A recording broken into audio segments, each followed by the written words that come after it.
Back at the beginning then. We don't have a quorum present yet, and we won't be able to vote on the election of officers unless a quorum materializes before we get there. My name is Rick Dunn. I'm the Executive Director of Naugatuck+Valley Council of Governments. We host the Regional Brownfields Partnership. We're happy to get everyone together at this time of year, and in particular with COVID and all of the other problems. We were a little concerned about being able to pull everyone together for such a large meeting. However, we're going to do our best to get through this. We ask that you bear with us as we get through our presentations and business. There also is, we have two presenters who will be joining us during the course of the meeting. They're on tight schedules, so we may break from where we are in the agenda to go to a particular presenter in order to accommodate them. I just wanted to sort of cover a few things. We've done quite a bit over the last year, and the Council of Governments is really working hard to expand our capacity for brownfields, which was already pretty substantial. But we're also working on bringing new services to our members and doing it on a wider basis. So some of you know that I am now also the president of the Connecticut Brownfields Land Bank. Arthur Bogan, who we have a statement from, unfortunately couldn't be with us today. Arthur is the president emeritus.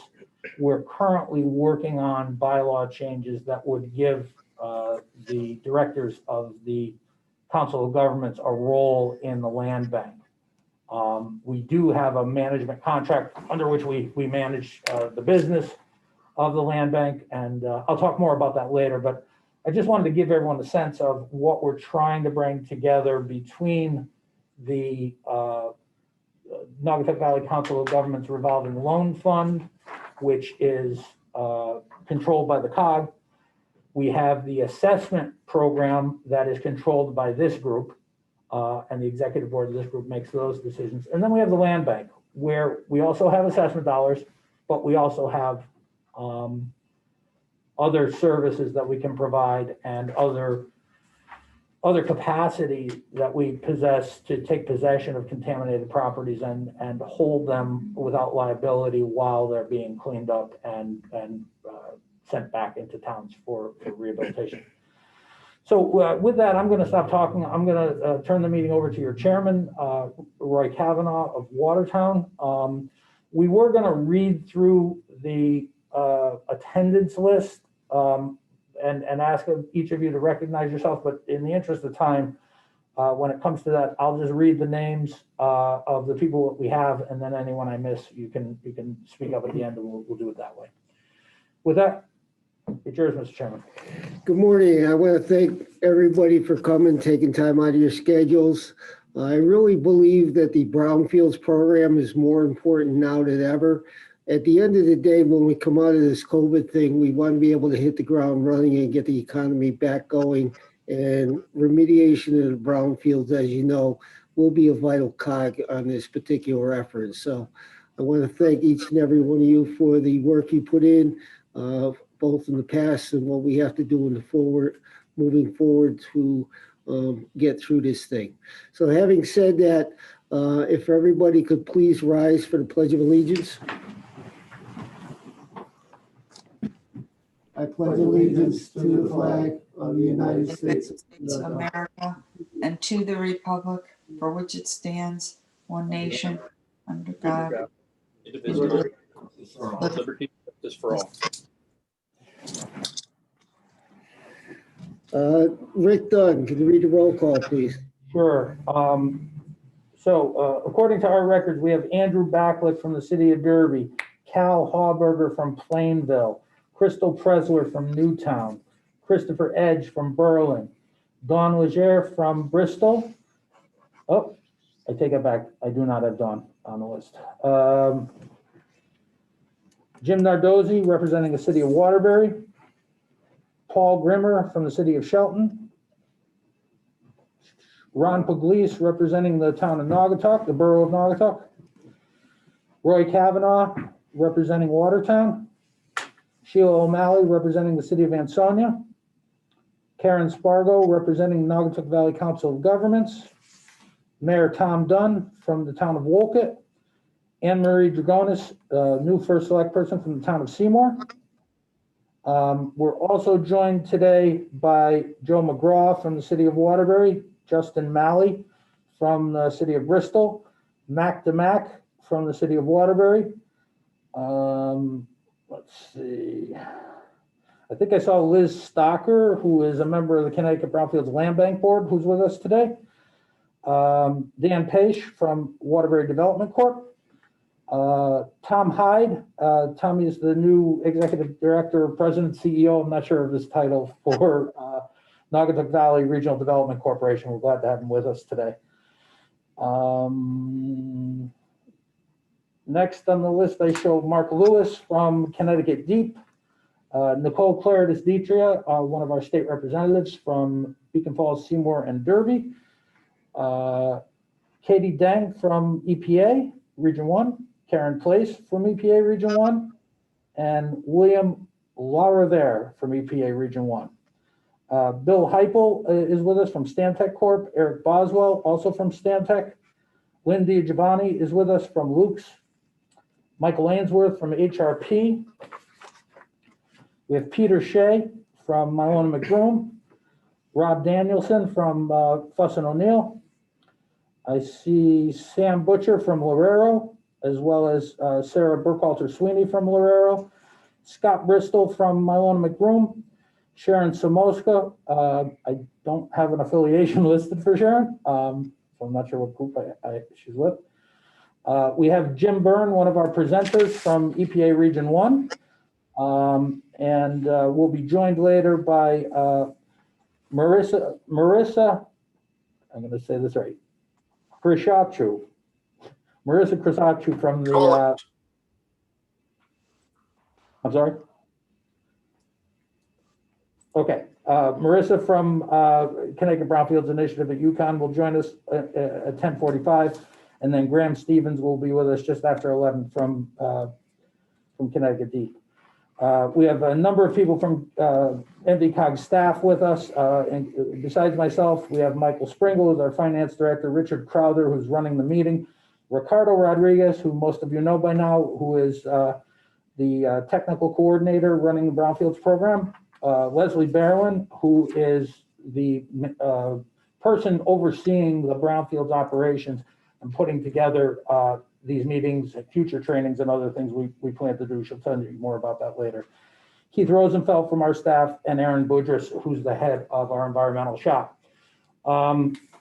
At this point, I would ask anybody that I did not name who is on the call, can you please let us know? Bill Purcell is here, Rick, from the Chamber of Commerce. Great. Bill. Is there anyone else? Lou Perillo, Town of Southington. Thank you, Lou. Excellent. Anyone else?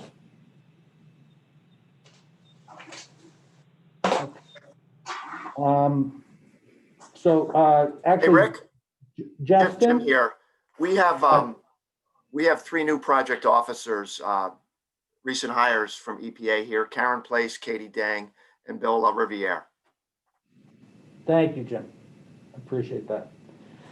You know what? I'm going to count Justin Malley in place of Don Legere as the representative for Bristol. That's perfect. Thank you, Rick. Yeah, that'll take care of that. And then, so we're short.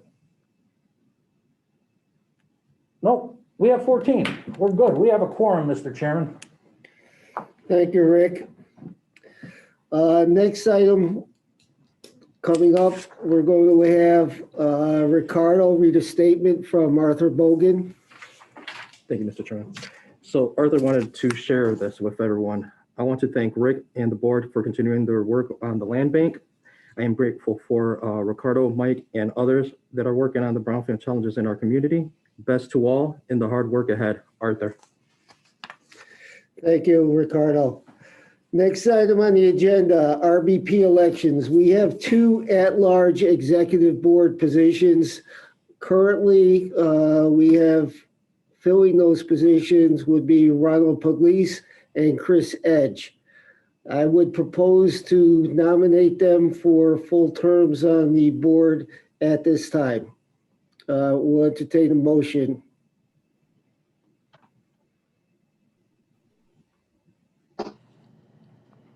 If we can get a motion and a person identify yourself by name? Well, I'll make that motion. This is Paul Grimmer. Thank you. We have a motion. Anyone second? Second, Justin. Okay, we have a motion and a second. Are there any nominations from the floor? Are there any nominations from the floor? Are there any nominations from the floor?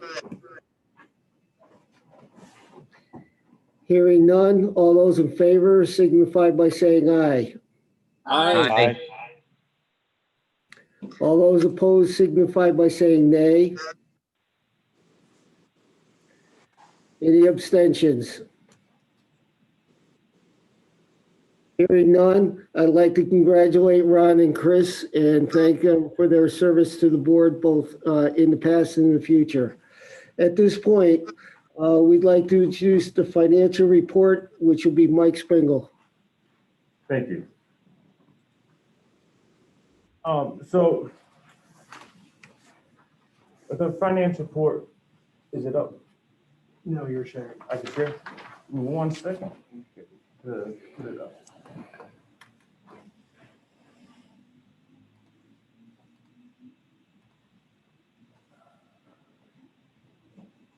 All right.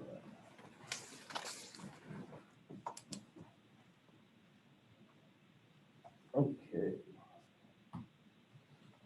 So, this is the finance report for this annual meeting.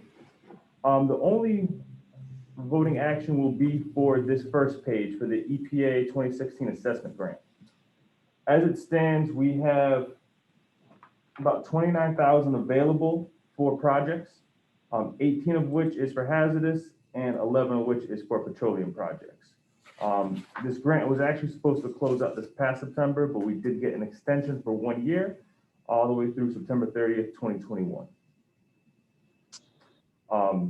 Are there any questions?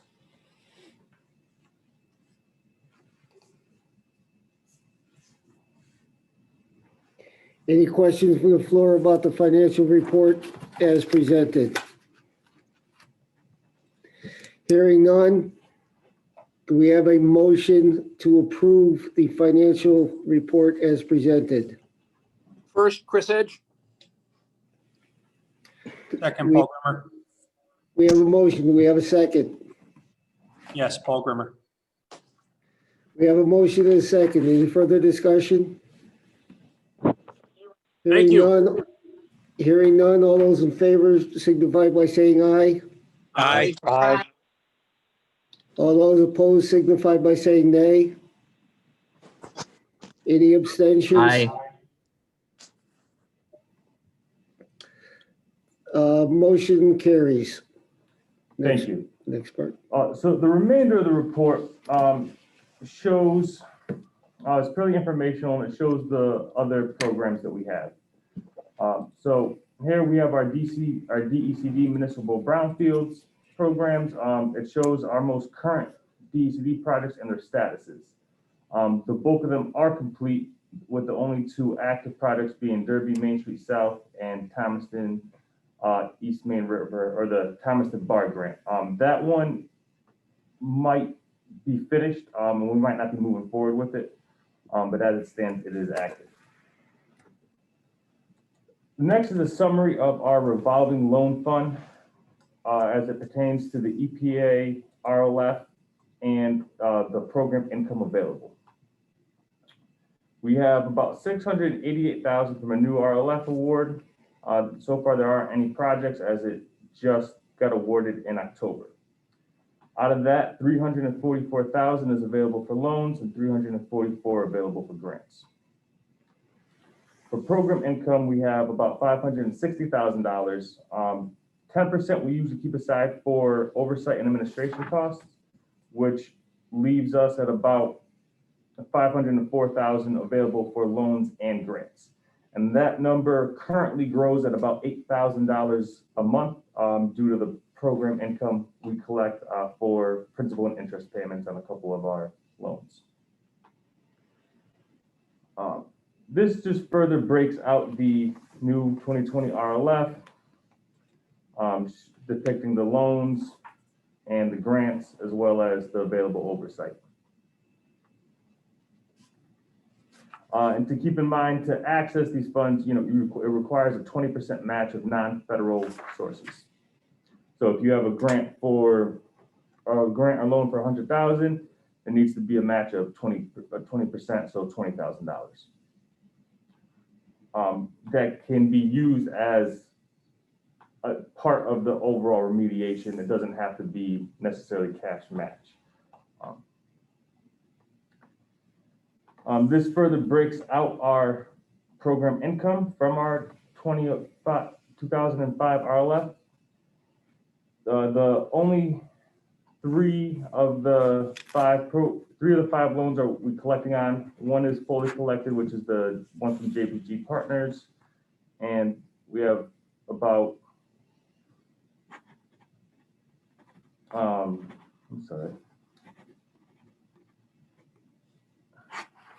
we have about $300,000 outstanding in collections. So it's worth noting on the revolving loan fund, we have one non-performing asset that's in the lawyer's hands at this point, but one deal that we made a loan on to a private site that is not being repaid. And they also never got full sign off from DEEP on the cleanup of the site. So it's in the hands of our attorneys. Rick, it's Chris Edge. Just wondering what that one property is in the grand scheme, kind of like percentage wise, how the projects are going from a unpaid versus paid versus finished, or if you know offhand. I just know that the program has been very successful. I was just curious. Yeah, so all of the, if you'll go, all right, yeah, that's good. Stay there, Michael. So if you see the top list on the award budget, contractual commitments, starting with Cook Industrial. Cook Industrial is the one that's non-performing and that we're attempting collection on. Each of the other loans that were made out of that program are all current and all performing. This detailed report doesn't show what's been repaid, but all of them are making payments and are maintaining the terms agreed to. And it's important to note that we'll be working on closing out this 2005 revolving loan fund grant in the near future. Thanks, Jim. Thank you. Yep. So this is the detail of the 2005 grant that depicts all the projects that we have broken out into loans as well as grants or subawards and oversight. So, and just this all goes back to 2000. So these are all of the expenses from 2005? 2005, correct. From 2005 to 2020. So that's 15 years worth of, when you see the oversight budget and expenses, that's 15 years worth of expenses from the program. It's actually a pretty low amount when you consider how much work it's done. You guys have done a heck of a lot of work, and it's been very valuable to the Valley. Thank you. Appreciate that. Okay, so Mr. Chairman, these other reports and financial statements are responsibility of the NDCOG board. They normally adopt them. Michael, do you have the land bank? Yes, and the final report is the land bank report, financial report for the period ending October 31st. We have our balance sheet. We're in pretty good financial position. Here, it looks like checking accounts low. That's just a matter of we cut checks. We just haven't distributed them at that point in time. But there is actually, about 10,000 in the account. So we have enough liquid cash to cover what we need to in the meantime. In terms of the income statement, right now our net profit's just under 10,000. A lot of the current activities have been passed through this year, have been passed through for our EPA assessment grant. Excuse me.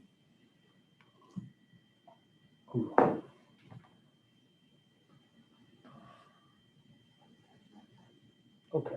And then this right here depicts the land bank's assessment grant, having about 174,000 available for projects, 131 of which is hazardous and 42,000 of which is petroleum. And this is a statewide program. So the land bank, I'll talk more about it later on the agenda. Ricardo will talk about projects a little later in the agenda, but it's important to just keep in mind the land bank is a legally separate entity. We just have contracts to manage the work at this point, and we're working on revising the bylaws so that we have seats on the board. But the intention is to always keep it as a legally separate entity. Mr. Chairman, if I might, let me just note people who've arrived at the meeting since we started. We have First Selectman Ed Moen from Thomaston is with us as well. Ned Moore from DECD has joined us. Paul Natoli from Arcadis has joined us, as well as Sam Haydock from BL Companies.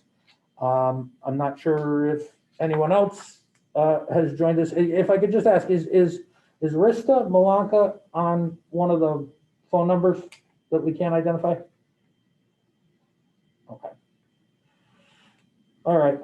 Last thing for notes, if you have questions about items that we can address, please put them into the chat and we'll be tracking that, or you can use the hand raise function if you want to ask an immediate question about a particular issue.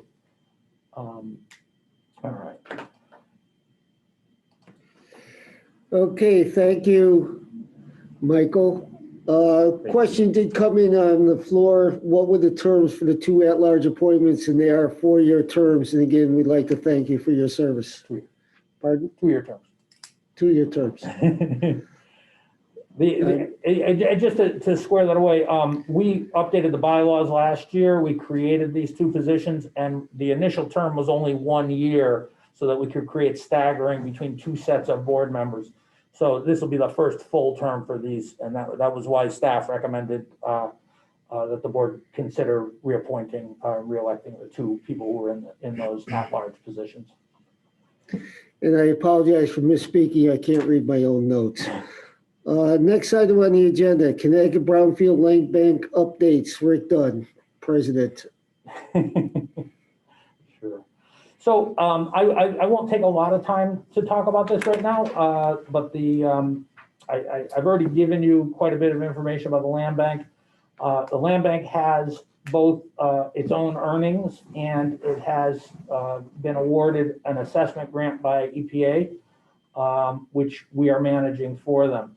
The difference between, I would say the main difference between the assessment grant that is under the land bank and the assessment grant that's normally under RBP is that the land bank board has set priorities for deals that can actually be completed, where there's an actual developer at the table, there's a real chance of economic progress in turning around the site. So instead of, maybe where we are a little more liberal with concentrating on getting sites assessed and developing information, the land bank money is really identified and targeted toward deals that can actually happen and become job producing and tax producing properties.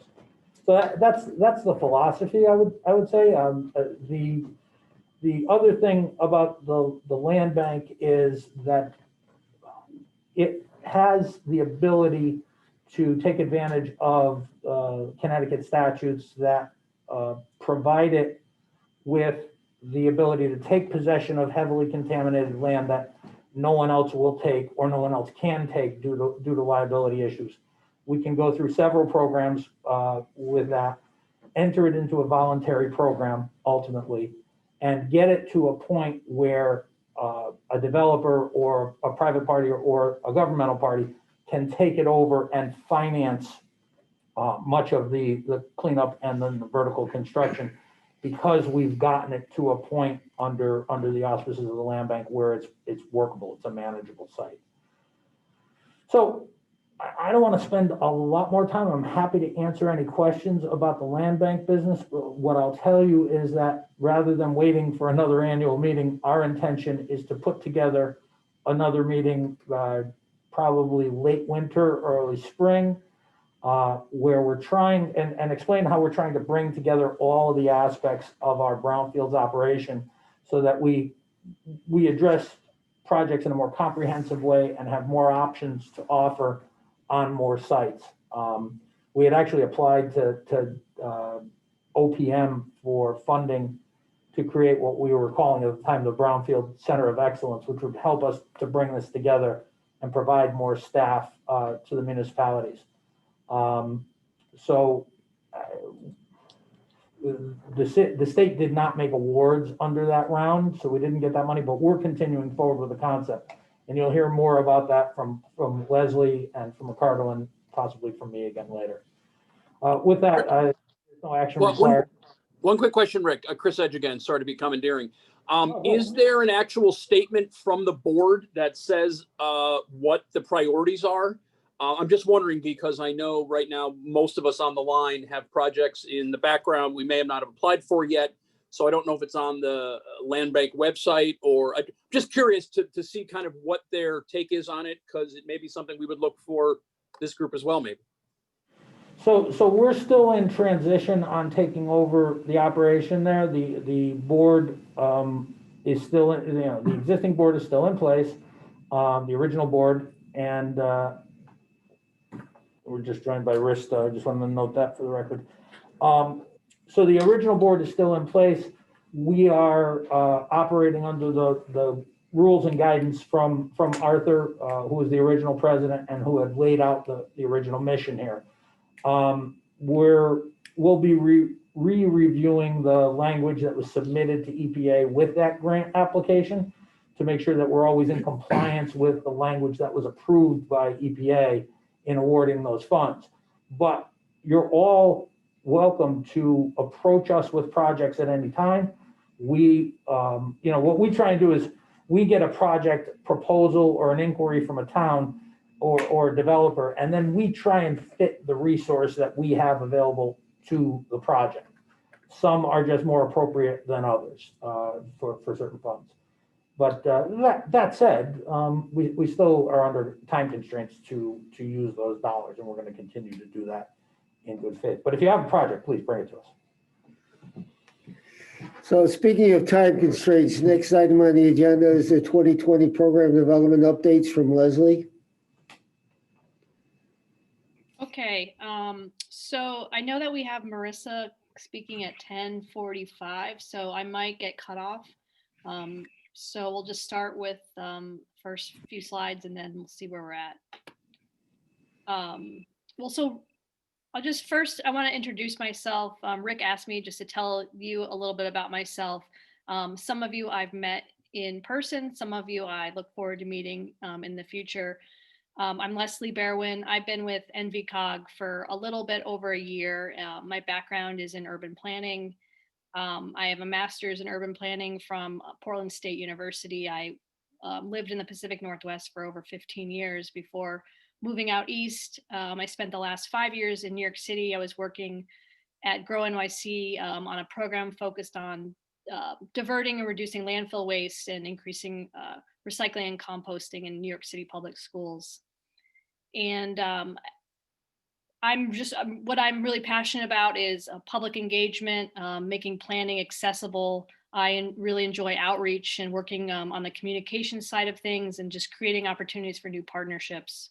So I'm happy to be here. So briefly, just wanted to start by just doing a quick overview. So the RBP is made up of 27 towns and cities, along with other community partners who are eligible for brownfield funding. If you can see on the map, all the different towns, over 680,000 people. Oh, I think back up, Rick. Thanks. So 687,000 people reside in the region, and then we're expecting a 5% population growth by 2025.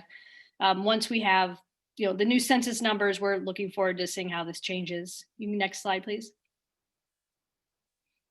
So we have over 162 publicly funded assessment and remediation projects in the RBP towns. So that's over 2,000 acres of land that will be eventually put back into use, if not already. And through the federal grants, we've leveraged over $70 million. So, and that number is going to be even bigger in the coming years, as we've mentioned, we have a new award for cleanup funding. So as part of our revolving loan fund. Next slide, please. Okay, so over the past year, our team, we've done a lot of internal work, in order to get our Brownfields program more organized and more prepared for the future. And, we're a fairly new team, and I think we come with a fresh perspective. And so we've had the opportunity to kind of look at the program with fresh eyes and notice where there's some gaps and identify places where we can create some solutions and improvements. So I wanted to give you an overview of what we've been working on in 2020. So first, one of the things that we've identified, one of our goals, is that we want to improve our communication with RBP members. And we want to be able to better reach you and share information. And so to help with that, we created a quarterly newsletter. I sent out the first one in October, so hopefully you received that. And really the purpose is to just have more ongoing communication. We want to offer program updates, funding, news articles about brownfields, and project highlights. And I really encourage your feedback and suggestions for how we can feature other things, because it's this is a new thing for us, and we want to make it interesting and accessible and useful. And another thing we've done in terms of improving our communication is that we've been working on the NVCOG website, specifically on the brownfield sections. So we have an updated RBP page. It goes into more detail about the partnership, who the officers are, and how it operates. We have a new overview page. It explains what a brownfield is, just kind of the basics. And, and we also, the one page we've been really working hard on is our funding pages. So we are being more, clear about what the assessment funding is for, what the RLF fund is, how does it operate, what types of projects, what sites are eligible. And really the goal of the website updates was to provide more comprehensive information, just more details about how our programs work and how we operate. And, in the future, we would really like to see an RBP specific website so that we can compile all our information into one site. So how am I doing on time? Okay. Okay. So you can move to the next slide, Rick.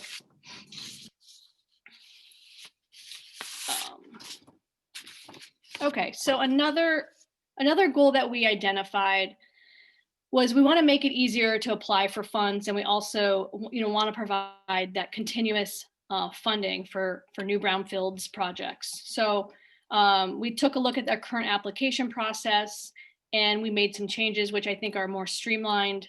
For example, we designed a new RLF pre-application form, which is for cleanup projects. Ricardo will talk a little bit more in detail about that, but the application form can now be filled out electronically and emailed to us, and it's just easier to use.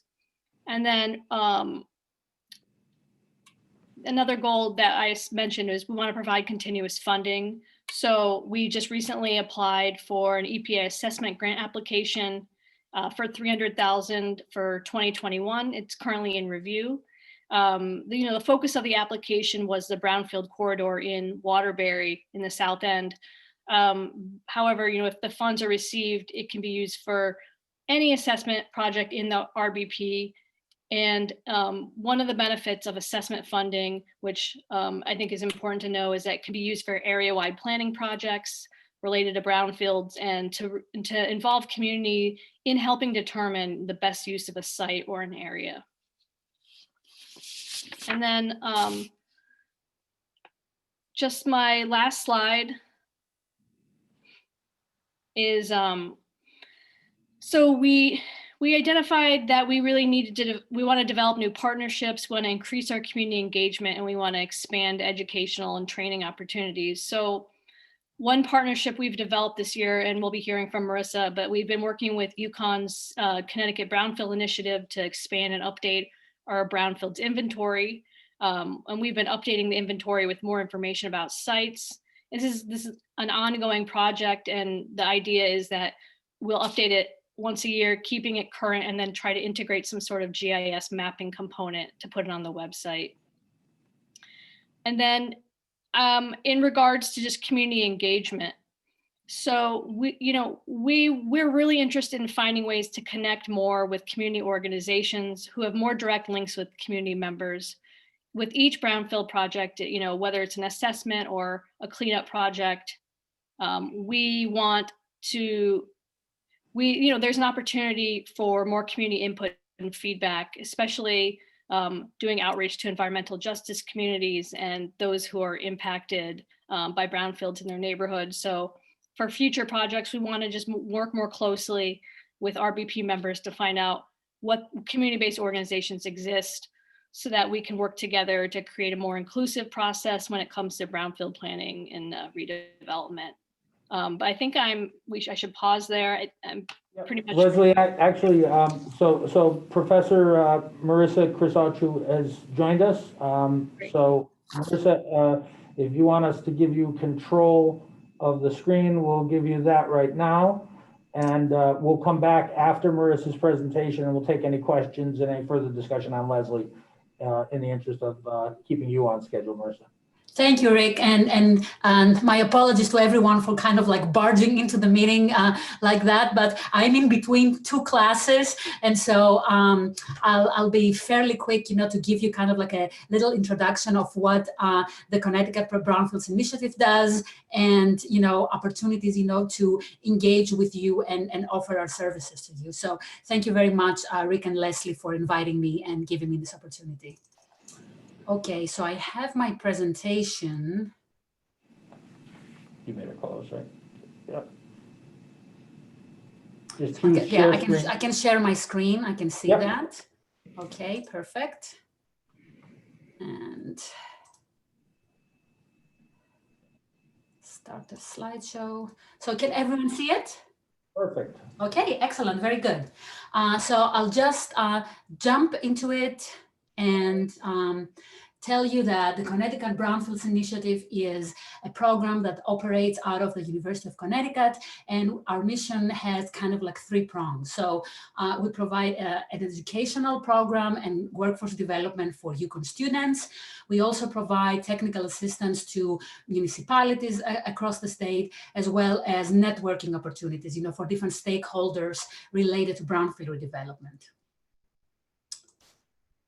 And CBI is really a partnership. So UCONN, we are kind of like, we direct the program and we run the student training program and provide direct technical assistance, but we work very closely both with the state and, various industry partners. So DCD and DEEP, I saw Mark Lewis is here today.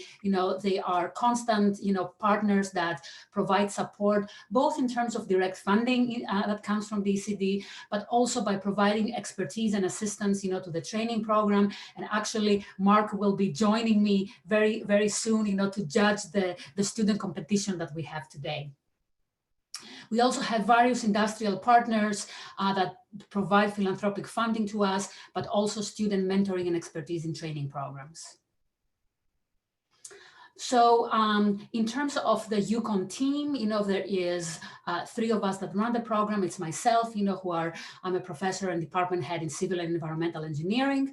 And then Nefeli Bobotti is an assistant research professor who is the program manager. And she, really runs, the whole thing. She would have been here today, but she's on maternity leave right now so home with her baby boy. And Jackie Sigman is a graduate assistant, so a graduate student who helps with both the class, but also everything that we run. And in addition to that, we have a variety of UCONN students that participate and do a lot of work and a lot of the technical assistance that are provided to the municipalities. So who do we serve? So we offer our services to all entities that are in the state of Connecticut that are eligible for EPA Brownfield grants. So this includes municipalities, cities and towns. It includes regional planning organizations or councils of government. We work with economic development agencies, and we will also work with brownfield land banks and any other kind of nonprofit organization that is somehow involved in brownfield redevelopment. And as you can see in the image here, this doesn't really capture the COGS that we've worked with. It captures only the municipalities, but you get a sense, that in the last 2.5 years or so, we've worked with communities across the state. And I think, today is a good opportunity to kind of like branch out, in this area, in Naugatuck+Valley a little bit, and, offer additional opportunities for you all to be working with us. So there's no community too large, there's no community too small. Like we'll work with all kinds of sizes. So what can we do for you? We have two types of assistance that we can provide. The one is direct assistance. So it's you working with our staff directly, and this can happen anytime, so you can email us and give us a call, and we'll work with you directly. The other way that you can work with us is by participating in the Municipal Assistance Program. And this is the program that involves the students, and we have requests for proposals that are open twice a year. We have one open right now, and I will provide information on that at the end of the presentation. So what is the direct assistance? What can we do, for you as staff? If you have any questions on funding, how do EPA grants work? How does DCD work? What are eligibility criteria? What different sources can you pull together for brownfield? Any kinds of questions like that we can answer. We will also review documents, related to a particular site. So we've looked at remedial action plans or phase 1 reports from the 90s or, from 10 years ago, and kind of like review a site and give you, a quick idea and a summary of what the status is and what potential steps you could take. We provide workshops and webinars, and we can tailor that to a particular organization. So if you're interested, let's say, in building an inventory or understanding, what site investigation steps entail, we can work with your municipality directly to, provide a workshop, for your staff members or a webinar. We have a partner, the Connecticut Urban Legal Initiative, that is also a nonprofit organization affiliated with a UCONN law school that can provide legal advice to you. So they have environmental lawyers on staff that can look at a particular brownfield and give you advice on, should you take this on, what options there are, what are the liability issues associated with it, and so on.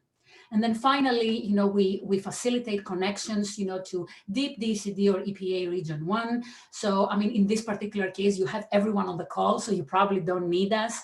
But, there have been cases before, where, we've connected communities to Jim Byrne to ask questions or ask questions about the, the targeted brownfields assessment program, and so on. We also try to facilitate connections, with other stakeholders that are relevant to brownfields. We do not advertise individual companies and private partners. So that is something that we definitely do not do. Okay, so what is the Municipal Assistance Program? We have, as I said, two requests for proposals. So the Fall Municipal Assistance Program runs from August to December. And for that, we help communities prepare EPA grant proposals. And we work with community-wide assessment, and site cleanup grants. So we help the community put together the entire narrative. We have a group of students that will work with you and will prepare all the entire narrative. So beyond that, it is up to the municipality to go onto grants.gov and put in the paperwork and submit it. So we cannot do that for you, but we can do all the legwork. And then in the spring semester, January through May, students work more on technical projects. So we prepare brownfield inventories, sustainable Connecticut submissions, if you are part of that. We will do partial phase 1 investigations. We may prepare like a draft scope of work and kind of like tell you what it might take to look at a site. Site reuse plans, prepare. So you see all the things here, and Leslie and Rick can share my presentation with you so that you kind of like have a list of what we can do for you. So that said, I want to bring up 3 important points. So we are not licensed environmental professionals and we are not professional engineers. This means that if we do what I call a partial phase 1, we cannot sign this. So it's not an official phase 1, but it kind of like gives you the information that is in a phase 1 so that you have a good sense of what's happening to the site if you want to invest the money, to go with an LEP and work with them together. So that's one important part. The other one is that we are not authorized to submit proposals to EPA, and we cannot sign formal reports. So our assistant is meant to provide a head start to communities to further than brownfield projects, and then ultimately work with LEPs, to do actual site work. So just to give you a sense, of our track record with EPA grants, in our first year, we worked with 5 towns and 2 councils of government. 4 of those ended up being submitted, and 1 of those was awarded to the town of Stafford. In 2019, we did better. We prepared 6 grants. 5 of them were submitted and 3 of them were awarded to Middletown, New Haven, and Krog. And this semester, we worked with 4 towns, 1 COG and 1 nonprofit. 3 of those were submitted, and we'll see, what happens. I mean, the reason that not all grants are submitted is definitely not related to us. There are other reasons. Sometimes there are glitches with grants.gov. Sometimes the community doesn't have time to finish the application. So there's different reasons, but our commitment is always that you will have the write-up on time for you to be able to submit. And, as you can see, we are pretty good about putting together competitive applications. Also some ideas on what kind of projects we work on. In 2019, we prepared 3 inventories from Hamden, Brantford, and Torrington. We worked on an old mill and prepared a partial phase 1 for Colchester. We did a site reuse plan for Brookfield and a phase 1 scope of work for Hartford.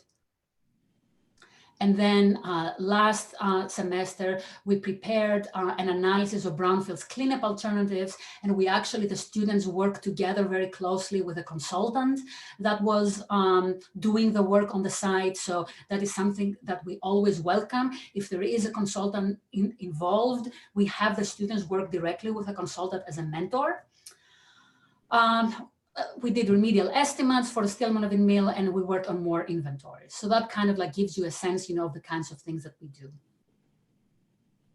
So what is your part in the municipal assistance program? So we ask that you assign a contact person. That contact person will regularly communicate with us and be available for periodic meetings and calls. We typically meet something like 2 or 3 times, over the course of the semester, and clearly everything is online right now.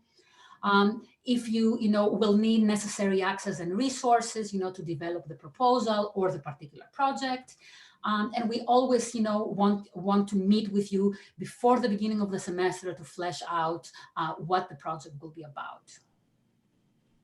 So as I mentioned before, our spring municipal assistance program is open for calls right now.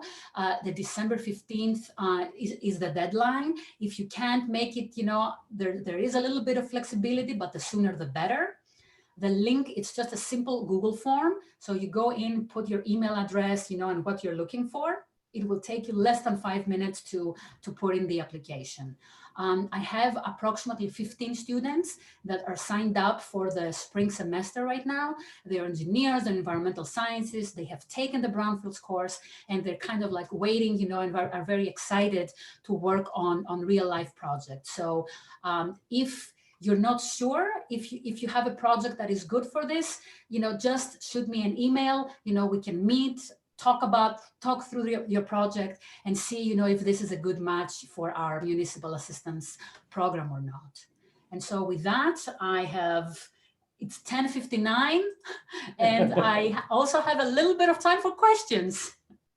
Sure. Does anybody have any questions for Marisa right now? Raise your hand. Marisa, I would just say that, or to let everyone else know, our goal with the COG is to work much more closely with the Brownfields Initiative and bring your students in to our projects and then assign them to work with our professionals. So we're going to continue to explore that relationship with you. And hopefully we end up hiring some of your people after they graduate. Exactly, absolutely. That's the other thing. Students are looking for internships and jobs. So if you have them and are looking for someone who understands brownfields, please, contact me and let me know, and I'm happy to make the connections for that. Great, that's excellent. Sharon Samoska, who's from Naugatuck+Valley Project, by the way, I didn't recognize her properly earlier. Sharon, you had a question? You have to unmute yourself. There you go. Do you ever have students who work during the summer? Because NVP oftentimes has a need for students in the summer to do a special project for them. Absolutely, yes. And we do it both ways. We sometimes place interns, directly with communities, or, they work through us. Both is happening. So yes, absolutely. The slides will be available. Leslie, I had sent them to you, so please feel free to circulate, to everyone. And I will also type the website here. So all of the things that I just mentioned, and the RFP are available on the website. And so I'll be very happy to hear from you. And I'll jump now to the student competition. I'm sorry I had to be so quick today, but I hope to hear, and meet all of you at some point. And thank you, Rick and Leslie, again. Thank you very much. We appreciate your time and we look forward to working more often with you and with your students. Same here. Bye-bye. So with that, just let me check in with Jim Byrne. Jim, we have a couple of items on the business project, Ricardo, to do project activities and then come to you. Unless you're on a time squeeze, we can go to you first. I got nothing but time, Rick. All right.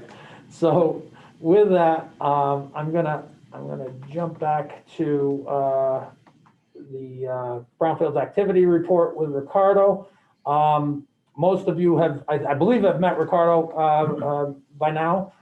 He's been out in your towns, he's been on your projects, or he's at least been on email or phone with you. He's too I don't know what the word is, maybe shy to take credit for what he's doing, but he is the person who's really taking over the technical coordination work that Arthur used to do on a day in, day out basis for us. So, and the goal is within our group, we have Aaron Boudris, who heads up our environmental shop, but is not directly involved in brownfields. We have Leslie, who you've heard from, who's doing a great job getting us organized and getting us reorganized and focused on important things. And then Ricardo is still the person on the projects. He's the guy who's going to come out into the field and work with the LEPs and analyze your projects for funding. So with that, I turn it over, Mr. Chairman, to Ricardo. Ricardo, you're up. Thank you, Mr. Chairman. Thank you, Rick. So starting off with next slide, Rick, please. Starting off with the 2016 assessment grant awarded by the EPA. This $400,000 assessment grant thus far from the commencement has funded 8 total sites. 3 of these sites occurred within the last year, helping to, in total, helping to provide 4 phase 1 reports and 8 phase 2 reports. As Michael mentioned earlier, there is a small available balance within this assessment grant, 29,000 or so, 18,000 hazardous and around 11,000 petroleum. Next slide. Back in 2005, the EPA has also awarded NVCOG a $500,000 grant. Through EPA supplemental rounds, this RLF has grown slightly to over $3.1 million, funding 17 sites within our RBP region and leveraging slightly over $75 million of non-federal funds, which has been extremely successful for us here. Since the max life for an RLF is 15 years, unfortunately, this RLF had to close out September 30th, 2020. However, there is good news. EPA has awarded NVCOG a brand new RLF of $800,000. Although this new RLF has a focus towards the Waterbury corridor, Brownfields corridor, NVCOG invites you to submit an application for funding. A solicitation will be sent out right at the end of this meeting. And like I said, we invite everyone within the RBP region to take advantage and definitely apply. If you have any questions on how to do so, the solicitation will provide a link on how to do so, but please feel free to email me and I could definitely guide you through the process. Next slide. So I just wanted to show a quick example of how EPA's funds get mixed in with other funding sources and provide a great investment. So a $400,000 EPA loan provided to this investor and $400,000 of DCD grant provided the ability for this private investor to provide his funds and clean up a site. That's just one of the examples of many others that we carry out on a monthly basis here in NVCOG. So You know, it's good to point out on this one in particular. So the revolving loan fund was to the private entity. So that money comes back to us and ends up in our program income. And then we make it available back to all of you. DECD, that was a grant. And the $1.5 million, is that the vertical investment for new construction, or is that additional cleanup? Well, it's going to take the gap of whatever the two funds cannot hold, as well as the vertical. So it's taking into consideration both. Good.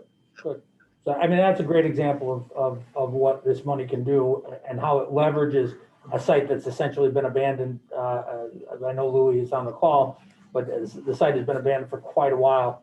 And the land bank, the Brownfield Land Bank, is also a key partner in this, in that the land bank will be taking title to the property after the DECD cleanup and before the RLF funds are expended. And that will allow the site itself to move into a condition where the developer can actually put together a bankable deal on the site. So that's what's really important about this. I'm sorry, I didn't mean to take your time. No, definitely. So next up, yes. So, and I also wanted to know, have it noticed that DCD has been a tremendous help as well within the RBP region. Through the last funding rounds of 9 and 10, DCD has invested over $3.2 million into our RBP towns. Of those 3.2, 1.1 million passed through NVCOG itself, helping to, which we helped manage through RBP fund. And what everyone should understand is, so $3.2 million, we assisted in applying for those funds. We assisted all of our towns. And then certain towns choose us to work as their adjunct staff and ask and have us manage the actual grants. Other towns manage their own grants. But, you know, in that the state has not made an award under this program since 2018. And I know we're all kind of anxious. I think a bunch of you have applications in. We have applications in that are awaiting funding. But I think we've done a pretty good job of this. And Arthur and Ricardo have really done a great job in leveraging these assets for the town. Thank you very much. Okay, so, and you're good? No, that was basically it. Thank you. Let me just check and see if we have any more questions for. Okay, so we do have a question about the RLF applications. Can they be filed by the municipality or the developer? So they can be filed. Municipalities are eligible for grants under the RLF program.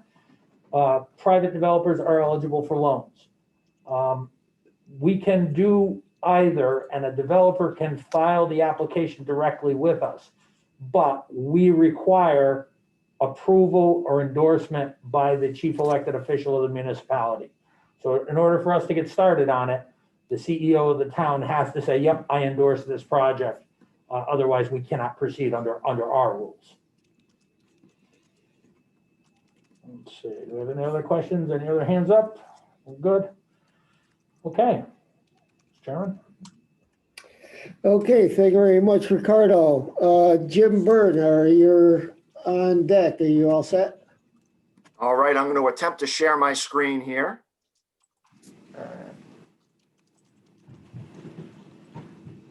Everybody knows Jim, right? Yep. Hi, Jim. How y'all doing? Thanks for having me here. I really appreciate the opportunity to present. My involvement with the COG dates back to a cold February day on O'Sullivan's Island in Derby back in 1999 when I first met Arthur Bogan. Oh my Boy, gosh. I'll tell you, a lot of memories. I've worked on and off with you guys, and I think I've worked with every community in the RBP in my 20-year Brownfields career. So it's a real pleasure to be here, and let's get going. I'm going to talk about some of our basic Brownfields programs and a relatively new program, Opportunity Zones. For you guys that have heard this before, feel free to nod off for the next 10 or 15 minutes, no problem. And for those that are interested in this, I look forward to giving you some education. What is a brownfield? Well, a brownfield can be almost anything. You take a look at our definition. It's a real property, the expansion, redevelopment, or reuse of which may be complicated by the presence or potential presence of a hazardous substance, pollutant, or contaminant. The important concept here is potential presence. You don't have to have a site that has methyl ethyl death on it. It's eligible to be a brownfield site for purposes of investigation to find what, if any, contaminants you have on a site. The term brownfields is often used to describe a wide range of federal, state, and other non-regulated sites. Speaking of leveraging, I mean, you saw Ricardo and Rick and Leslie discuss that. This is a summary of our brownfield successes throughout New England, through our 20+ years of being a program. As you can see, almost $500 million in brownfields grants have been doled out to New England communities. Over 3,100 sites have been assessed with EPA grant funds. Almost 450 sites cleaned up. Leveraged activities in New England. We've leveraged almost 23,000 jobs in the past 20+ years. And there's been over $3.8 billion, get that, billion dollars leveraged from cleanup, construction, and redevelopment of brownfield sites. These are from private sources and other public programs like yours. Federal liability protection. This is a big thing. Back in the early days of brownfields, it was linked to Superfund and the whole concept of joint and several liability. Well, that didn't work in a program like brownfields. So in 2002, President Bush signed into law the Small Business and Liability Relief Act, which is commonly known as the Brownfields Law, that really gave us a whole lot of flexibility when it came to federal liability. Okay. That being said, there's still many potential property owners who are not clear about what to do prior to purchasing property. And I encourage you to reach out to me on this, to folks in the COG, to Marisa at the CBI, UCONN. They're all great resources on how to learn about how to avoid liability and become an eligible brownfields grantee. The BUILD Act that was passed back in 2019 provides additional clarification and liability relief to brownfield sites. I'm going to be going over some of that right now. There's basically 3 categories of federal liability relief when it comes to brownfields. There's a liability exemption for acquisition through seizure for tax delinquency, bankruptcy, abandonment, and other law enforcement activities. These are typically restricted to governmental entities like cities and towns, regional partnerships. Connecticut Land Bank, for instance, is one of those. There's also a liability exemption for state or local government properties acquired prior to January 11th, 2002, but you cannot have caused or contributed to contamination at the site. The third one is what we call the bona fide prospective purchaser. This is when somebody has purchased the property or acquired it through gifting, donation, things like that, other than municipal authorities. And this requires that you have done your due diligence prior to acquiring that property. The key rule number one there is to have an ASTM phase 1 assessment done prior to the purchase. There are other things you must do as well after acquiring the property. These are called continuing obligations. You need to exercise appropriate care by taking reasonable steps, which can include stopping any continuing releases, preventing any threatened future releases, preventing or limiting human or environmental exposures to the site. You need to comply with any and all land use restrictions. You need to comply with information requests. Federal funding, paying attention and doing these things ensures a higher probability of success when you apply for an EPA cleanup grant or try to borrow funding through an EPA revolving loan fund grant, like what the COG has, okay? And I really encourage you to reach out to the COG, reach out to your EPA staff if you have any questions before acquiring a site. We can help make sure that it's done right. Here's a list of the eligible entities for our brownfields funding: states, general purpose units of local government, cities, towns, etc., tribes, redevelopment agencies, land clearance authorities, councils of government, and nonprofits.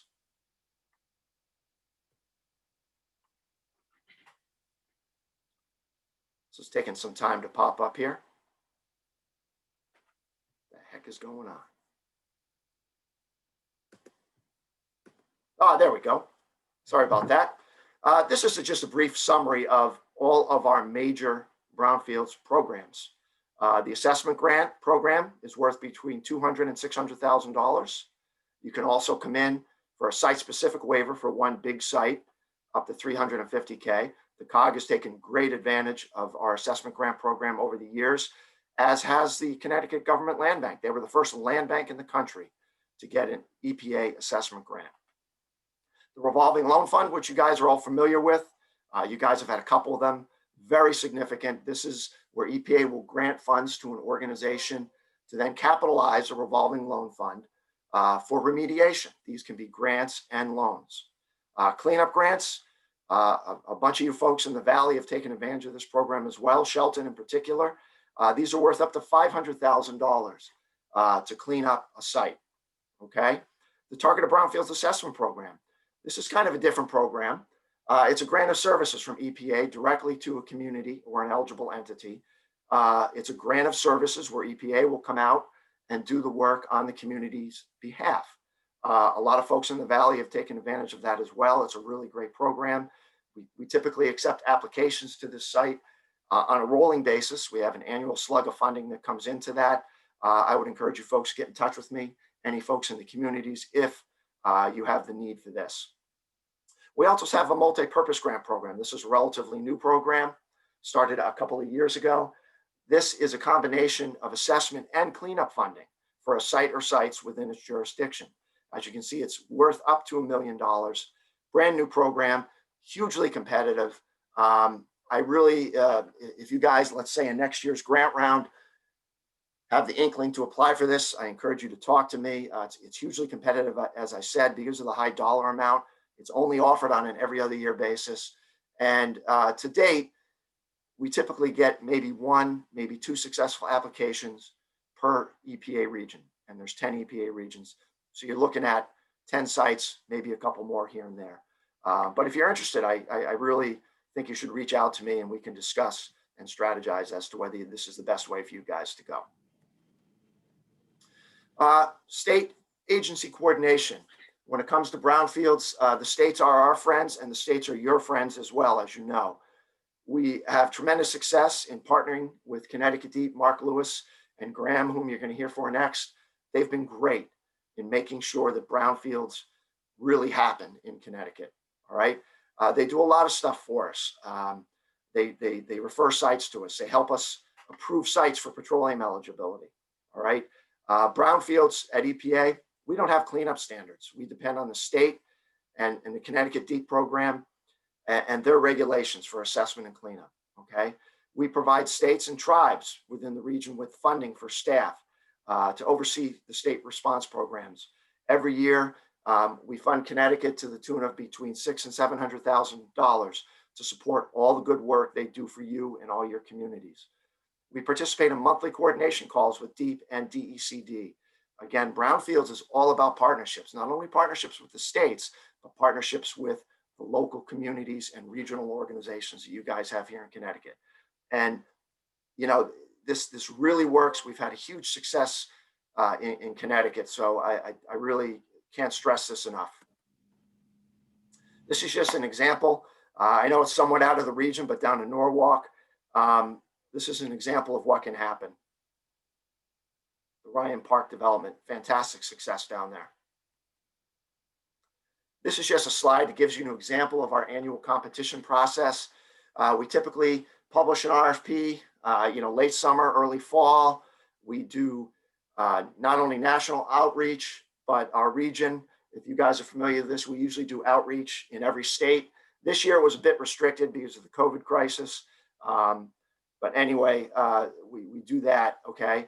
Typically, if the RFP is announced in the fall, applications are due in late fall. You find out in spring of the following year. And in most cases, you can have the money in your hands by the summer of that following year. Opportunity zones. This is quite a new program that can benefit a lot of folks, I think. It came out of the Tax Cut and Jobs Act of 2018. Yeah, the program is intended to foster investment in disadvantaged areas. Private investors can divert and reduce capital gains taxes by investing in what's called opportunity funds.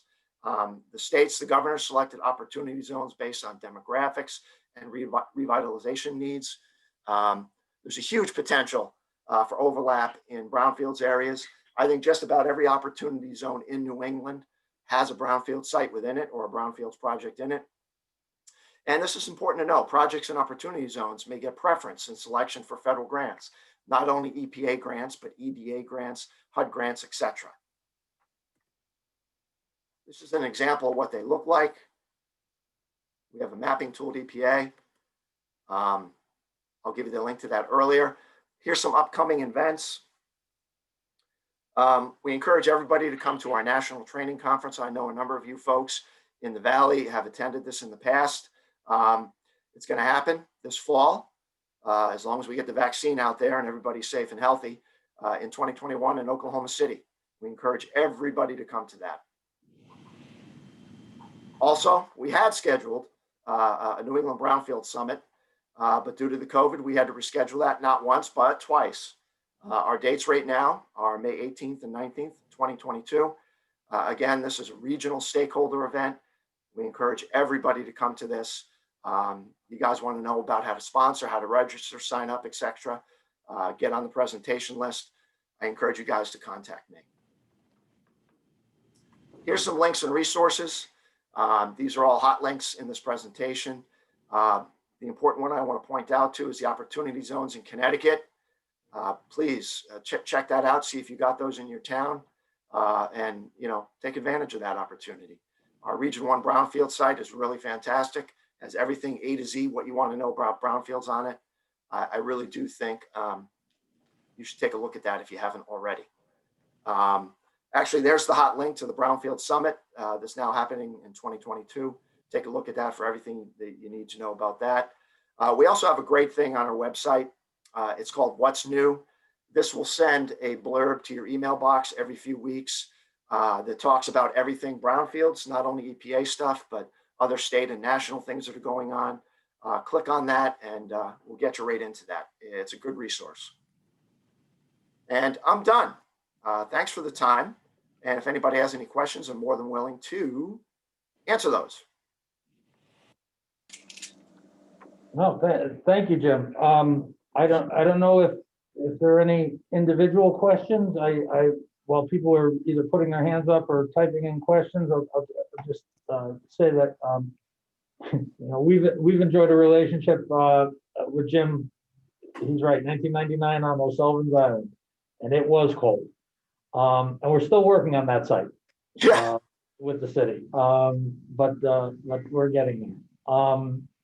We'll definitely be in touch and want to speak to you about the multipurpose grant for next round for next year. I think it's something we've been interested in, And I think, as you can see, trying to pull together the various resources that we have, and the relationships we're trying to establish, especially with CBI and the land bank, we're going to be in a position to do some more creative things and provide additional resources to everyone. So I don't think we have any other questions for Jim. Anyone? Either I was very informative or I put everybody to sleep. Well, no, that's what Liz Stocker typed in. It was very informative, and she thanked. But truly, it's great information, and we really value the relationship with Region 1, and the ability to get someone on the phone. You know, we deal with 4 federal agencies here. I can't say who my favorite is, but I can tell you who gets on the phone with us immediately. And that's EPA. Call me. All right. Anyone else? Last chance before we move on. Okay, Mr. Chairman, your next speaker is up. Okay, now I'd like to introduce Graham Stevens, Connecticut DEP, who's got some, I think it's pretty exciting news for us. Graham, you're muted, and you should have control of the screen, unless you need us to run it. Great. Well, first off, I just want to say thank you all very much for having me. It's great to connect with everyone again. It's been some time since I've come to join your meetings, and yes, do have some interesting and exciting news for you. I'm not sure how many of you have heard the news, but during the last special session, in September at the legislature, there were changes to our beloved Transfer Act, as well as a new opportunity for changing the way that we do cleanup in Connecticut altogether, and that is introducing an opportunity for DEEP with partners, including the Department of Economic and Community Development, legislative leaders, and many of you to implement new regulations that would sunset the Transfer Act going forward and create a release-based cleanup program similar to all other states except for New Jersey, which kind of has a hybrid system whereby they have a Transfer Act type system as well as a release-based system. So I'm going to share my screen and move my little dialog box here to start the presentation.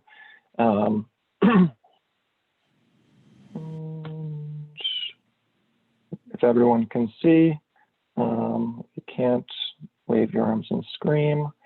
So I'm just going to go through with all of you today, just so you have a good base of knowledge about what's going on in the state cleanup world in Connecticut, both changes to the Transfer Act and a release-based cleanup initiative. So like I spoke to just a minute ago, Public Act number 20-9 of the September special session was enacted in September. It was actually a unanimous support from both the House and the Senate, signed by the governor. It made changes to our existing Transfer Act, as well as created an opportunity for new authorizations to write regulations for a different type of cleanup program. So the Transfer Act, we all love to hate, we all love and know so much, but for those who don't deal with it on a regular basis, it is the state's primary driver for site-wide cleanups, and it is transactional based. So depending on waste usage, in the past, upon the sale of a real estate or upon the transfer of an interest in a business, one of the parties to the transfer needs to certify with the state that they will investigate the entire property and remediate any resultant contamination that is found. It is a system where there is, liability for any certifying party to complete that work. It is a bit of a cumbersome system.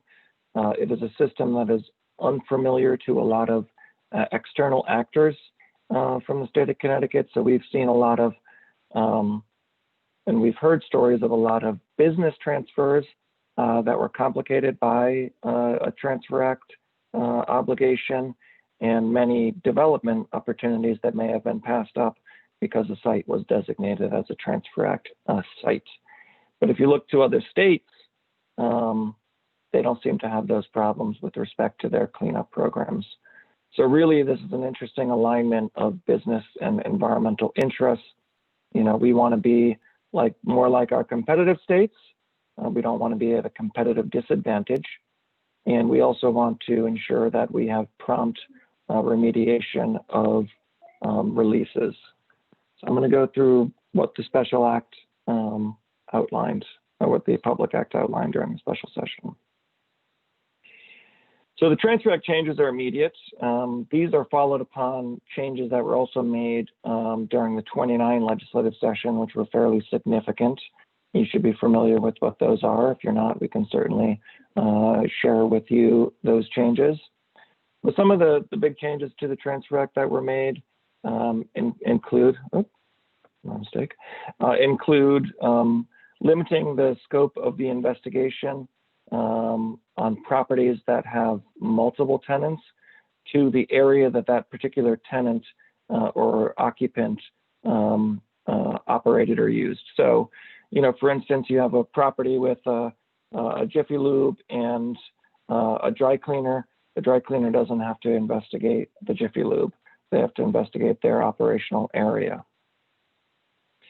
This is a similar theme that was carried through to the industrial condominiums, which has also been a bit of a thorn in many people's sides. So condominium law, basically, you have undivided ownership of the entire property of certain elements of the property. So basically, if one of, say, 4 units in an industrial condo is an establishment, if any of the other units are sold, they need to come under the Transfer Act. So that's an issue of somewhat of fundamental fairness. So what we've done is we've adjusted the law that those parties would not be subject to the act, provided the unit, which is the establishment, addresses their obligations. There's also an interesting threshold issue where if you have 40% or more stake in a business that's transferred, you have to come under the Transfer Act. No one really knows where that number came from, but a controlling interest makes a lot more sense. So we increased that to greater than 50% transfer of an interest. So, an interesting infographic that we came up with just to try to explain really what we're trying to do, with respect to this transforming of our program. And, it's important that a lot of different people besides those that are the practitioners and professionals understand this, because it's going to affect many communities. So this is something we came up with. But one thing I did want to stress is, for those of you who have been engaged, we've been talking about this for over a decade. We started in 2010 with a white paper on going to a release-based program. We had a comprehensive evaluation and transformation process that stretched about intensively for 3 years, came up with a final report to the governor and legislature on what we proposed to do. And really, we've been implementing changes in the cleanup program since then under that original objective. That includes changes to the significant environmental hazard program, initial changes to the RSRs, known as Wave 1. The RSRs are the remediation standard regulations, or the state's cleanup goals and regulations, and recent changes to that have been proposed to the RSRs and the complementary environmental use restriction regulations, which permit on-site management of contamination with deed notices or environmental land use restrictions, which are more robust easements. So, obviously we pulled together quite a coalition of interested partners, but I think that I've highlighted here really the overlap, what this program, this release-based program could achieve, promoting revitalization and ensuring environmental protection. I think that, past commissioner and EPA Administrator Gina McCarthy used to say, you can't have one without the other, right? I'm not going to try to do her fantastic accent because that would be brutally unfair for the beautiful South Boston accent that she has. But really, it's about sustainability and how do you ensure sustainable economic development and sustainable environmental protection. So I'm going to go through this relatively quickly, and hopefully this can be just a resource for you. We can share this after the meeting. But I'm going to go through each section of the release-based portion of this public act. Obviously, we always like to start with definitions. Here you'll see that this statute really speaks to the land and waters of the state, ensuring, and this is, dealing with the similar constructs that we have in statute, as well as, the clarification that, the soils, or the lands of the state also are being regulated. A person is defined, and that is the same term that we've used in 22A423, which is our enforcement provisions for, who is obligated to act. A release, this is for, this looks at both new and historical releases. And remediation, interestingly, also includes investigation, and that's just for statutory construction purposes. Because the one interesting thing about a release-based program is it really relies upon private market forces to initiate investigations. So there's no affirmative obligation to do a site-wide investigation. But if you, in the course of your business decisions, perform an investigation, either a partial investigation or a full site investigation, and find a release that is above a threshold for reporting, that is reported. So really the idea, and one of the things that we got a lot of feedback and pushback on with respect to the Transfer Act, is that there was an obligation under the Transfer Act to prove the negative. So to do a site-wide investigation to Connecticut standards, looking at areas of concern as opposed to the ASTM standard of recognized environmental conditions, many people found that to be burdensome. There were sites that became establishments which weren't your typical brownfield sites, warehouses, commercial office buildings. And oftentimes, people would say to us, they would say it costs $100,000 to prove the negative that we're not polluted. That must be a really expensive consultant. But anyway, the point has been received. Obviously, there are costs associated with just proving that there's no issue.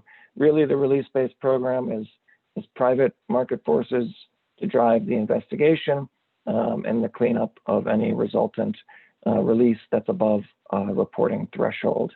When the Transfer Act was enacted, there may have been the need for that site-wide investigation, but I think the marketplace has adapted to environmental rules and is often the ones who, either the financing entities or the new owners are the ones who are driving the investigation obligations. So the backbone of this program: no person shall create or maintain a release to the land or waters of the state in violation of this act. I mean, that's pretty clear. Create applies to new releases. Maintain applies to ownership of historical releases. Now this program really is geared towards newly discovered historical releases and new spills or releases, contemporaneous releases. So, you know, like we've said for the last 10 years, this is not going to be a filing cabinet program. We're not going to make you go through your records to see what releases you have that might need to be reported.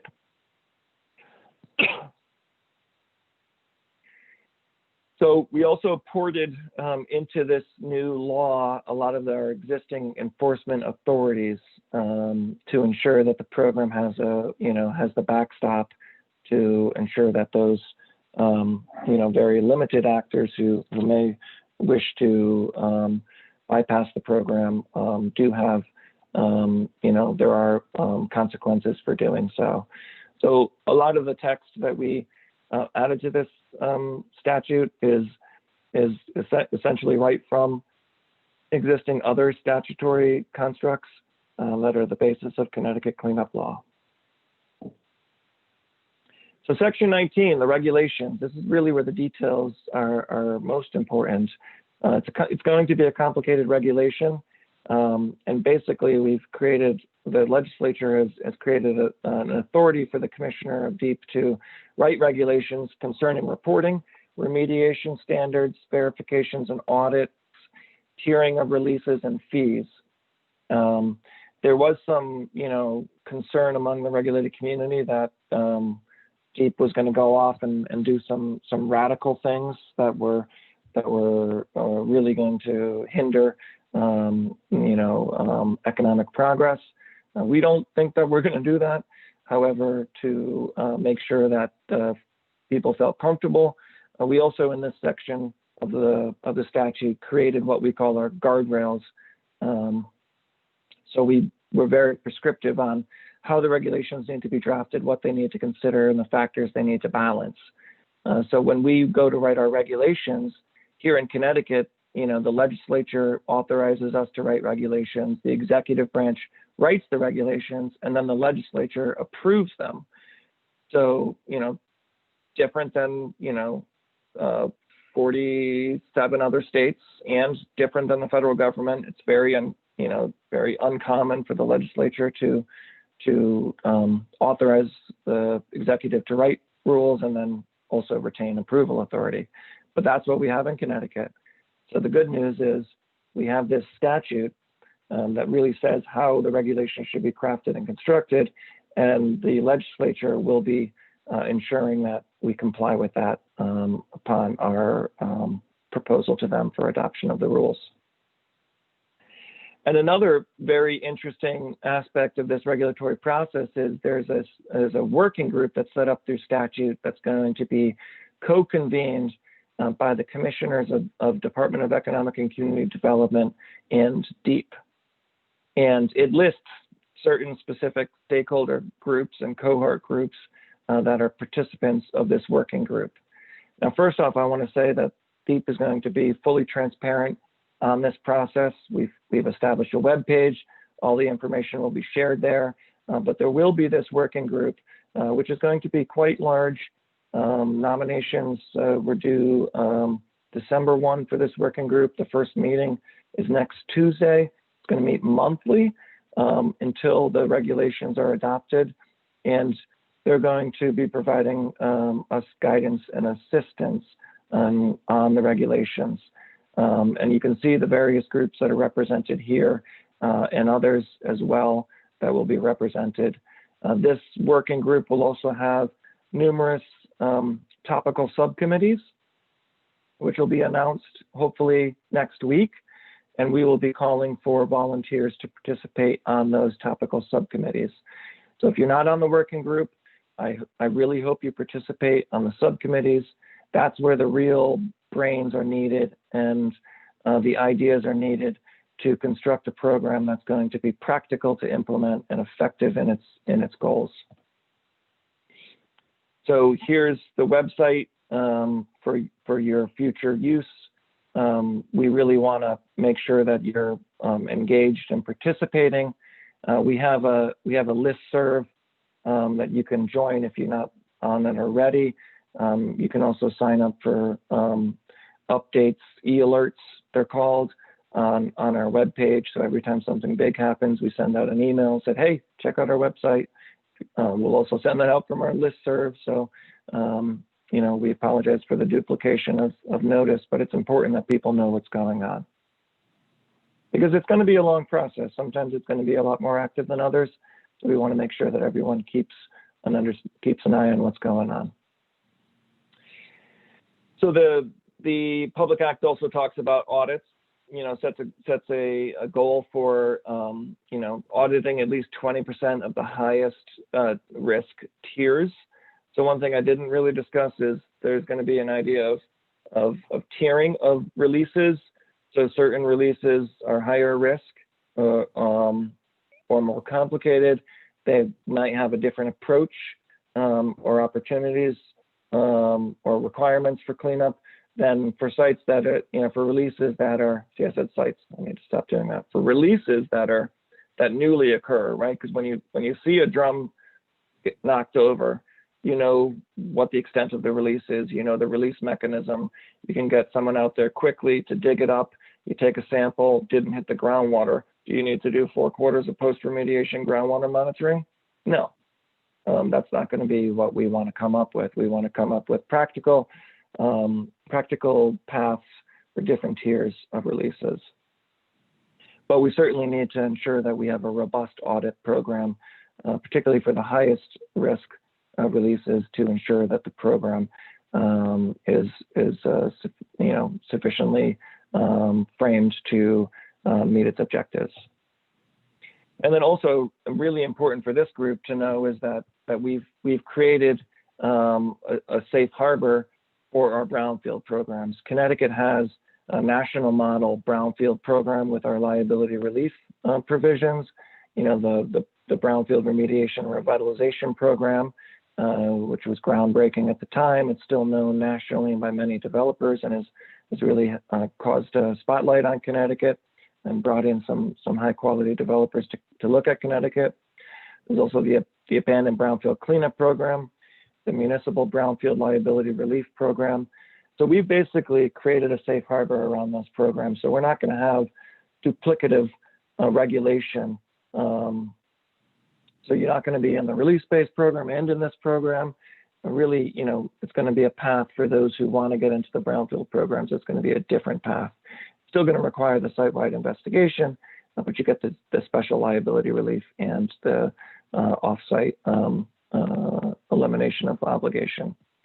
So that's really important. The other thing is that existing transfer act sites are not going to be ported over to the release-based program. They will have to complete their obligations under the Transfer Act. However, really the way out of the Transfer Act is the cleanup standards. And we're going to be making improvements to the cleanup standards. And like I say, a high tide raises all ships. So hopefully the improvements we make in the next round of the regulations will help Transfer Act sites as well. Excuse me. So I'm happy to take any questions if folks. Actually, we had a question typed in from Chris Edge, but I'm going to ask Chris just to ask the question because I'm not exactly sure. You don't want to read it off, Rick? That's okay. I'm wondering if there's kind of a timeline. I know that this is something that's been planned out for a while. When it might become official that folks can get sites into this new program. Sure. So the program will become effective upon passage of the regulations. And in Connecticut, that is a lengthy process. We have to come up with draft regulations. We need to be engaging with the regulated community and interesting parties beforehand, and then we need to have our official public hearing process. And then it needs to go through the legislative approval process. I mean, we're hopeful, that we can get it done in 18 months. More likely, it's going to be 24 months. But I think with a lot of support from this group and others, we can get it done on the skinnier time frame. Thank you so much, Graham. I appreciate your time today. Absolutely. Does anyone else have a question for Graham? Anyone else? If there are no questions on the transfer act, Graham and. Yes, hello, hi, excuse me. Go ahead. Bill. Hi, there was a question. Yes, hi, this is Bill Heupel. Hey, folks. Hey, Jim and Graham, thank you very much, appreciate it. Graham, on the release-based programs, you talked about definitions, land and water. Is there anything about sediment in the new directions? How are we going to deal with that? Well, I think that's something that's going to have to be borne out in the regulations, Bill. I mean, I think as much as we created the most detailed regulation, authorization, statute in Connecticut's history, you can't put all the details in the regulation in the statute. So a lot of that's going to have to be discussed in the regulations. But yeah, that's obviously a critical component to cleanups. One of the objectives is to better define that. So when we look at these sites adjoining water bodies, we can know what to expect, right? Right, and one thing that DEEP is also working on is we're trying to come up with, at long last, an eco-risk guidance document to better assist folks who are trying to clean up releases with how do you deal with ecological risk in Connecticut. You know, other states have guidance documents that are helpful and informative, and we certainly want to make sure that that's not an issue where, you know, you have 90% of the mass removed, and what do you do with the last, 10 to 2%? How do you deal with it? Because it's reached some sort of wetland or some water course, or there's some certain sensitive receptors that are being impacted. Okay. All right. Well, thank you much. Thanks, folks. All have a great weekend. Thanks, Bill. Does anyone else have a question? Looks like Sharon does. Yeah, I do. You had talked in several different areas in this presentation about assessments. What happens to a site? It's under assessment, the consultants come in, they say, well, you've got a $2 million to a $50 million cleanup problem here because we can't get to parts of that site. The reason being that it's unsafe, it's uncertain, maybe there was a fire. What happens with that? Are these places just going to sit, no action, nothing, because they can't assess it? Is the burden going to fall upon the property owner to have to make it accessible and do that, whatever they need to do to make it accessible, or does it just sit? Well, I think that's a complicated question. It sounded simple, but I think it's complicated. But I think one of the things that I think I've seen over the years is that the Transfer Act has created a disincentive for prompt action, and it creates complex environmental pollution problems that are hard to untangle. It's like being, I'm sure like an LEP, it needs to be like Sherlock Holmes / scientist / engineer / many other things to understand and investigate the extent of this contamination. The one thing to remember is that this program is not going to obligate anyone to do that investigation.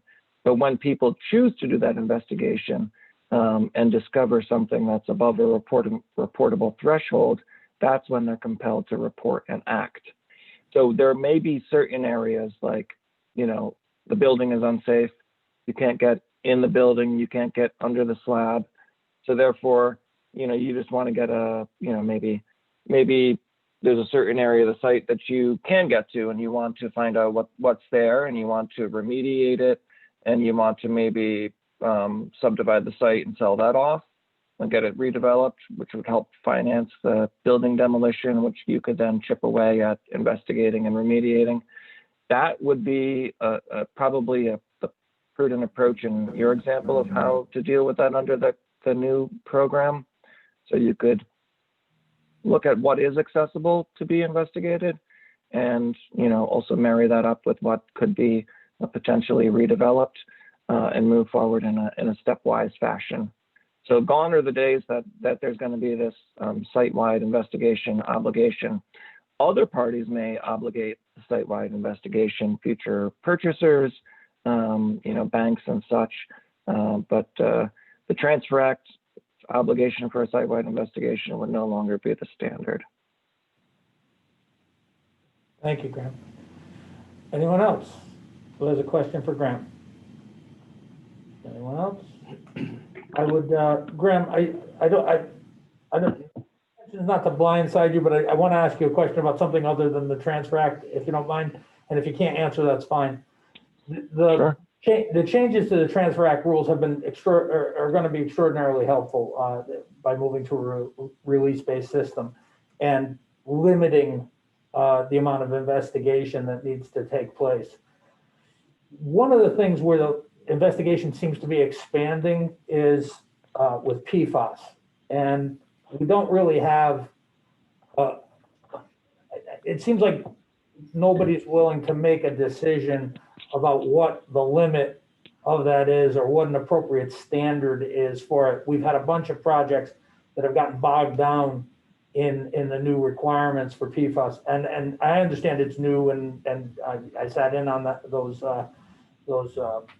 subcommittees, those working groups. But any thought to revisiting or reviewing this internally to come up with something that's a little easier to follow and comply with?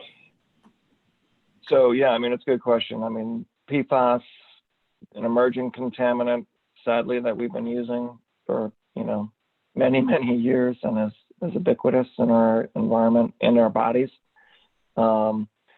It's difficult, but it's not unlike many other emerging contaminants, so we're going to keep finding chemicals that exist that need to be addressed. The state's, cleanup standards have a system for addressing that. The issue is, can DEEP, in a timely manner, come up with a cleanup standard and an approach. Part of the issue is that this is also a national issue. And I know that EPA is also looking at coming up with standards, which would certainly be helpful because you see all the different states coming up with their own standards that are sometimes based on politics, sometimes based on science, sometimes based on a little bit of both. So we want to be careful in what the standard is and what we come up with, Rick, because we don't want to just pick a number out of a hat. We're hopeful that there will be a lot more participation in the upcoming months with folks on what that standard will be. I know that we are talking with our New England counterparts about that and EPA about that as well. Sam Haydock had a question? Yeah, I wanted to provide an LEP perspective on the issue. It is a real challenge, and understand, it's not just an emerging contaminant, it's emerging regulations and even emerging toxicology. But the expectation for LEPs is that if we think PFAS are a contaminant of concern on the property based on its past use and history, we really have to look for it if we're going to try to move that site through to closure. We do have some standards that we can, if we find it, we can compare to. The one that's really missing is the surface water protection criteria. And it's just, because we don't have one, it's just creating a standstill because we can't really evaluate whether a cleanup is needed, and we can't evaluate if we can take the site through to closure. And it is, we are seeing it have a real impact on deals. It's killed a couple deals because without a standard, we can't put a number to what it might cost to clean up. So, in all of the good things that are happening around trying to sunset the Transfer Act and move sites into redevelopment, this is a critical issue that's going to stall out a lot of those good things if we don't come up with solutions. So it is and I know Ray and Shannon know this at DEEP and they're working on it, but it's critical. Couldn't disagree with you, Sam. We're well aware of the surface water protection criteria issue, and we're working with our TMDL group who helps us come up with that number, as well as DPH because there's other standards that need to be established as well for other receptors. But absolutely, we are fully aware of the need for standards. Thank you, Sam. Anyone else at this point? If not, going once? With Chairman's permission, I'm just going to move quickly. We want to be respectful of everyone's time. We're almost at noon, which was our shutdown time. I just wanted to hit on a couple of things, sort of a debrief, and some of the things we didn't talk about. First, really, I wanted to talk about solicitation. Ricardo mentioned it in his portion of the presentation. We will be doing a solicitation for the revolving loan fund. We hope that we're going to be doing next year a solicitation for an EPA grant if we're funded for the upcoming assessment round that we have an application in for.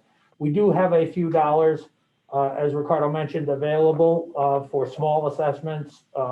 If you need something, talk to us, and we might be able to fit it in. We do have a number of items lined up for that. The other thing that we have, and this is up to the NVCOG Revolving Loan Fund Committee, we have not made a decision about how we're going to offer our program income that's available from these loans that are being repaid. So that's a decision we're going to make soon, and talk about how to get that money back out on the street and back out into loans and developer loans. So keep thinking about that, because even though we're going to have a solicitation for the new RLF, we may have some slightly more flexible dollars out of the program income side.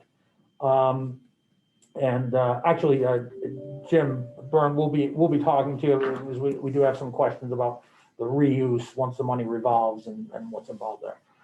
I know Ricardo's been talking to you about that already. The last thing I wanted to say, okay, so we have a question from Liz Stockers about consideration to expand the RBP to new towns.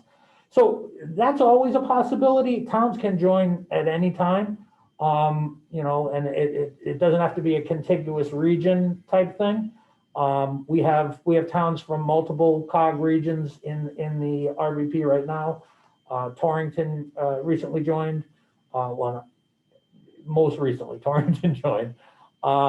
So it's always open. One of our goals in pulling together our Brownfields program and incorporating the land bank offerings as well is that we can do work almost anywhere in the state. But again, we have to follow the rules for how we applied for the funds in our grants, and if we need to make changes there.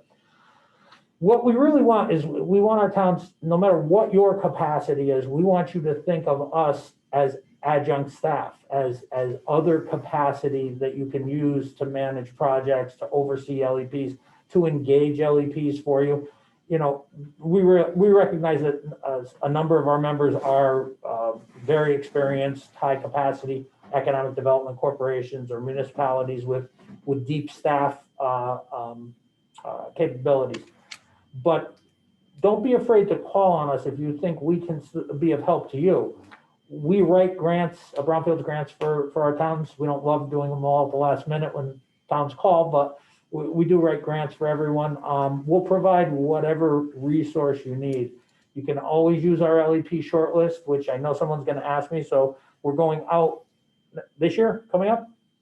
Yeah, we'll be out in the spring or summer for new solicitation for our LEP shortlist, which in most towns it qualifies for selection. We're going to have another discussion with DECD because we do have a little bit of misunderstanding over whether they will accept our publicly selected shortlist for their programs, but we'll continue to talk with them about that. Let's see. Oh, and the last thing I just want to say to everyone is, no matter how experienced you are, whatever the deal you have, whatever the site you have, make sure that you have, and what we used to call all appropriate inquiry phase one updated before anyone takes action on the property. I can't tell you how many times some of you have come to me with developers with sites where no one got a phase one updated before the land was transferred, and we can't help you. We can't bring in any federal funds for your site if that due diligence hasn't been performed. So no matter who goes to you, have them update the phase one, have them spend the $2,000-3,000, or come to us. We may be able to pay for the phase one, but you got to get it done. All right, I'm just going to check the chat here one more time and turn back to the chairman and let him handle it. I'd like to thank everybody for participating. I especially like to thank the presenters. I thought the information was valuable, it was timely, and certainly well received. I think we have some exciting times going forward, and hopefully we can be a lot more productive and get some economic development and use of these sites as we come out of this COVID crisis. So once again, the entire staff and board of the RBP wants to wish everybody a happy and healthy holiday season. We look forward to good things happening in the future. So having said that, we will entertain a motion to adjourn. So move, Chris Edge. Do we have a second? Second, Lou Perillo. Okay, we have a motion and a second. Any further discussion? All those in favor, signify by saying aye. Aye. Aye. Those opposed, say nay. Abstained, so moved. Thank you, everyone. Everybody be on the lookout for emails from Leslie about new trainings and upcoming sessions, hopefully in the late winter, early spring. All right? And call us anytime. Thank you all very Great. much. Thank you guys for your hard work. Thank you, Roy, everybody. and everybody. Happy holidays. Stay safe. Thank you.